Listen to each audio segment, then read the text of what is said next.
Welcome to the Erectile Dysfunction Radio Podcast. This is the podcast dedicated to educating and empowering men to address erectile dysfunction, improve confidence, and enhance the satisfaction in their relationships. This podcast is brought to you by ErectionIQ.com. Learn more at ErectionIQ.com. Welcome to the Erectile Dysfunction Radio Podcast. I am Mark Goldberg, certified sex therapist. I am deeply passionate about working with men like you to help resolve their ED. Today we're going to talk about erectile dysfunction and depression. So first, a couple words about depression. Depression is a serious mental health and mental illness condition. The American Psychological Association, according to recent studies, estimates that somewhere in the order of 30% of men will experience at least a bout of depression over their lifetime. 30% is a significant number, and certainly when we're talking about erectile dysfunction and the prevalence that it has and its connection to mental health conditions that also have very high prevalence, it's important to keep in mind the significance of some of these depressive factors and the interplay and impact that it can have on your erections.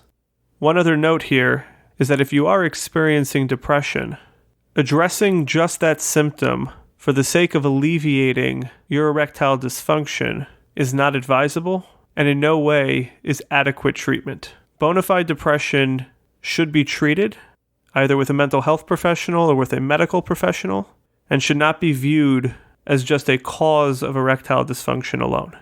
All that being said, many men will experience symptoms of depression and they may not qualify for a bona fide diagnosis of depression. I think of depression as existing on a scale.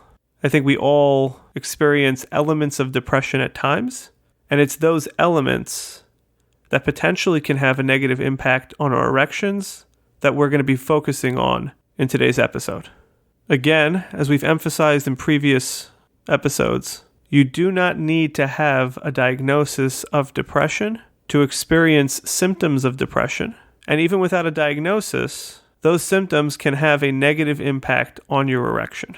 Please don't assume that because you don't have a diagnosis of depression, that these symptoms cannot be impacting you.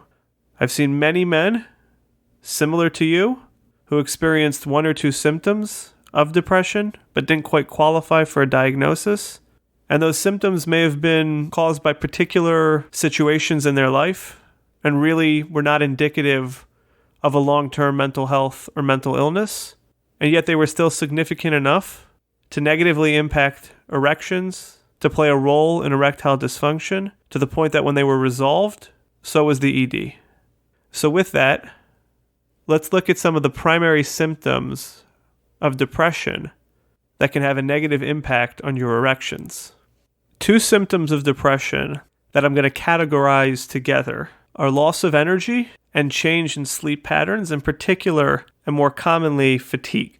Both of these symptoms, loss of energy and fatigue, are going to make erections more difficult. Yes, your erections require energy, both physical and mental. Even if you do not have depression, there are times that you might just feel drained, exhausted, and if you think about those times, you might be able to recall that there was a decrease in libido, a decrease in erections, decrease in sexual activity, whether that's alone or with a partner, because your level of energy makes a difference. Sometimes that exhaustion, that fatigue, that lack of energy is driven by a lack of sleep. But in other instances, it can be driven by depression. In any case, addressing that can make a difference in your erection process. Another hallmark symptom of depression is what's called anhedonia. Anhedonia means the loss of pleasure or excitement, enjoyment in activities that previously were enjoyable for you. We've already established in previous episodes the brain-body connection and how important it is to the erection process. Pleasure and desire are important active ingredients in erections.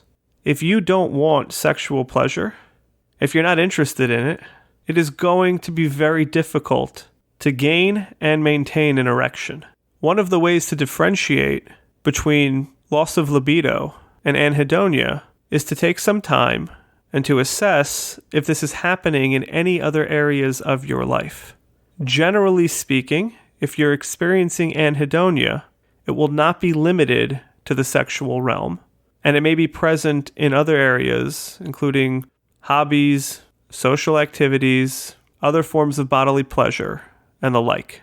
If this is only happening in a sexual realm, it could be anhedonia, and it could be related to a general loss of libido, a topic that we will cover in a different episode. Another common feature of depression is feeling worthless or experiencing low self-esteem. This is not exclusive to depression, but it certainly is a feature of depression. How you feel about yourself is going to impact your erections. If you feel good about yourself, if you feel attractive, if you feel worthy of sexual pleasure, you are far more likely to gain and maintain an erection than if you are maintaining a belief that you are not worthy of sexual pleasure, that you're not worthy of any pleasure, that you're not worthy of a partner, that you're not worthy of a relationship. Those thoughts, those beliefs, those feelings erode the natural erection process. The last area that we'll touch on is not quite a symptom of the diagnosis of depression, but it certainly is a feature that is common with depression, and that is isolation. If you prefer to be alone, there's nothing wrong with that necessarily. Some people do prefer to be alone. However, if there's an onset of that feature in your life, along with some of the other things that we've touched on, it may be a sign of depression. Isolation, or the desire to be alone, can have a negative impact on relationships. It can negatively impact your erection when you're with a partner, because if you don't want to be there, your mind is going to inform your body, and your erections are going to be negatively impacted by that. Now, I want to re-emphasize, if you are experiencing any of these symptoms, it is important to consider working with a medical or mental health professional to assess if you have depression. If you are depressed, a more comprehensive treatment approach to the depression is likely going to benefit not only your erection process, but will likely benefit a whole bunch of other areas of your life, and really is the appropriate and correct way to address this. If, however, you've reached the conclusion, either on your own or with a professional, that the particular symptoms that you're experiencing are less about a diagnosis of depression and more about something particular, either to your sexual life or an issue in your relationship, or it's something that is temporary, working on a strategy to address those specific manifestations, those specific symptoms, is something that can be helpful in addressing the symptoms of depression and ultimately improving your overall erections. It's very important to not neglect this part of the treatment process, especially because so many of the symptoms of depression directly impact the desire part of the process, the wanting, the yearning, the excitement, which are key in activating not only your erections, but also the efficacy of medication when it is needed still requires desire and arousal. And if you are not experiencing that, the medication is far less likely going to work and going to yield the outcomes that you want. Thanks for listening to the Erectile Dysfunction Radio Podcast. For more information on today's topic and understanding how the mind impacts erectile dysfunction, please visit erectioniq.com. That's erectioniq.com.